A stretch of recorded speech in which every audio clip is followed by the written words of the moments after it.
young black men and about why today on the Vince Everett Ellison Show, I'm just about tired of Barack Obama, and we're going to talk about this today. Yeah, I'm going to tell y'all a little bit about how I feel about what he said to these young black men and about why they should vote the way that he said they should vote. So we're going to talk about that today on the Vince Everett Ellison Show.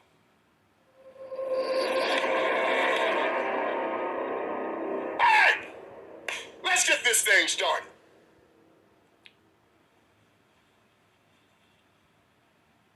Back in 1984, there was a great movie called Soldier Story.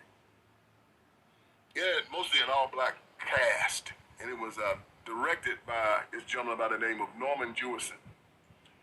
It was a story about a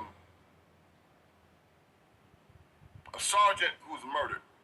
This sergeant was Sergeant Waters, played by Adolph Caesar, great actor. He was nominated for the Academy Award, did it? This sergeant was a black man who was racist against his own people and was doing terrible things to black men in his own regiment. And somebody murdered him.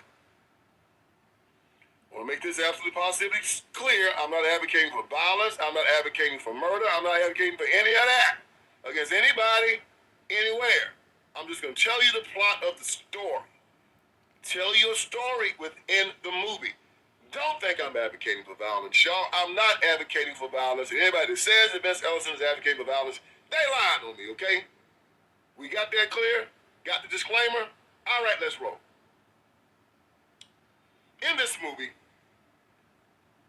Sergeant Waters explained why he hated this soldier so bad. You know, Denzel Washington was in this movie. Howard Rollins was in this movie. It's a great movie. So Sergeant Waters started telling this story about why he hated this soldier by the name of C.J. Memphis and why he wanted to do something to harm him, to get him kicked out of the army or get put in jail or something. And he talked about the damage that one ignorant Negro could do. This is World War II. It's a World War II setting. World War II is going on. They're on this army base down in the South, and Waters tells the story. He's older, might be in his 50s. And he says that in World War I,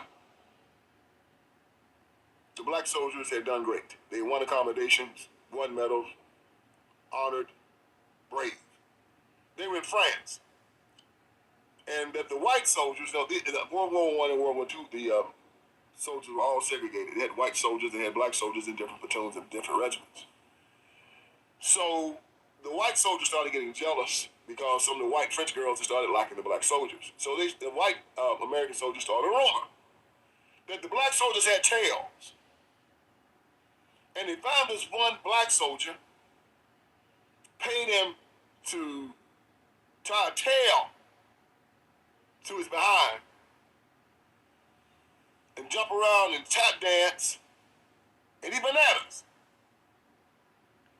Put a crown on his head, a blanket around his back, and gave him a reed.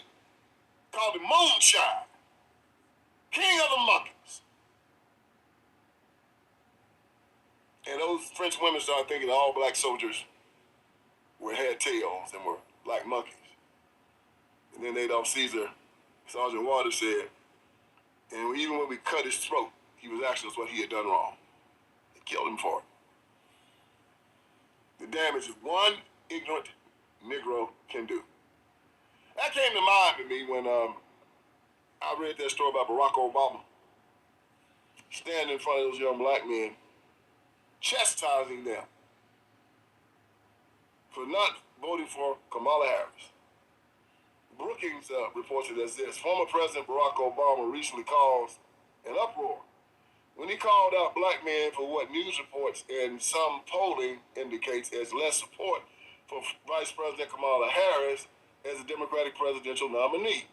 This outcry in the public square has reminded many black men of their voice and has led them to speak out about their support concerns and disinterest in the Harris-Walz campaign and the political field more broadly. Now, what's going on here?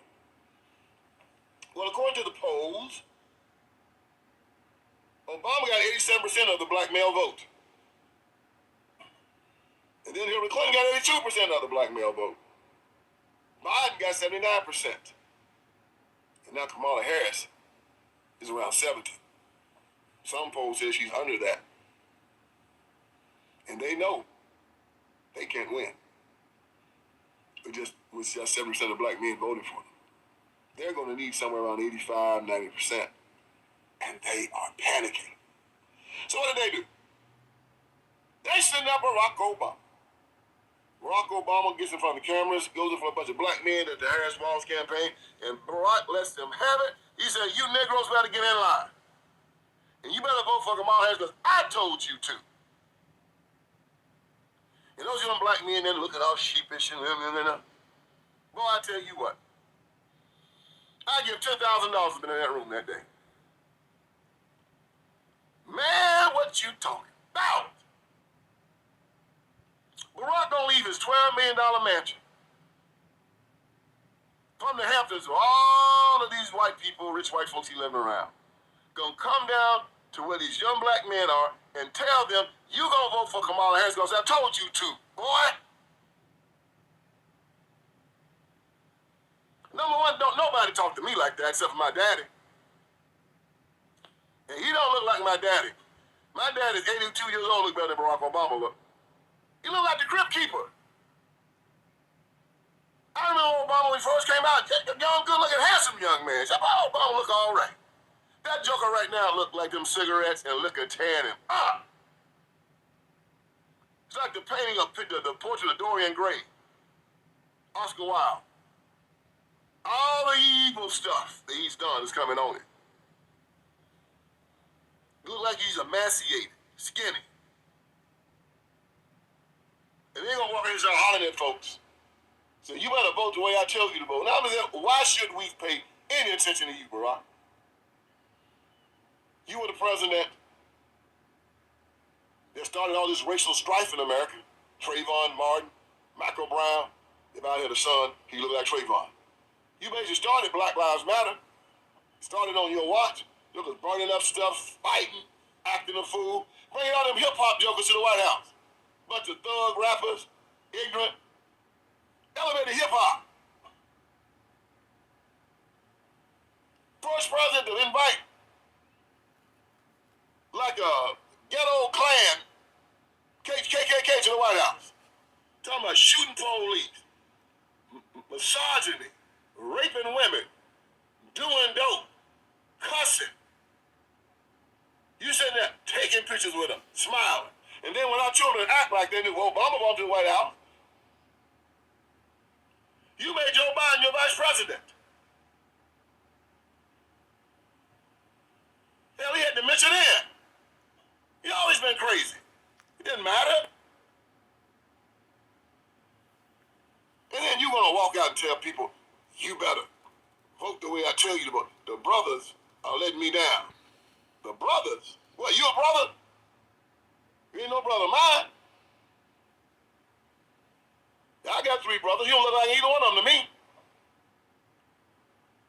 So Barack Hussein Obama gonna come out, tell black men they better vote for Kamala Harris right now. I mean, what Kamala Harris, what's she done for black men? Oh, yes, right. She found out she was losing the black male vote. Guess what she done? She said she gonna make marijuana cigarettes legal. Now she done locked up every black man she can find in California for smoking marijuana. So now she said, look, okay, all right. I'm gonna do y'all one good. I'm gonna just make marijuana. So she gonna make it legal for you to smoke dope. It ain't like we got enough problems with drugs in the black community, Kamala. Smoking dope shouldn't be one of the things that you should be telling people that have drug problems that you're going to do. But that's how they see us. Well, I guess she's going to make it where all of your daughters can shake their behinds like Megan Thee Stallion. She partnered with a Megan Thee Stallion and a Glorilla twerking and butt shaking contest, a class in every public school system now. That's what she's going to do. I guess she's going to make rap and hip-hop and butt shaking and drag queening is going to be mandatory classes for you to take before you graduate high school now if Kamala Harris become president. All the foolishness she got going on. But I can understand why Barack Obama's upset. Why he so scared that Donald Trump's gonna win. Y'all see all that dirty stuff they've been doing. Put all them charges on Trump. Lying on him. Man, they put more charges on Trump than they put on Al Capone.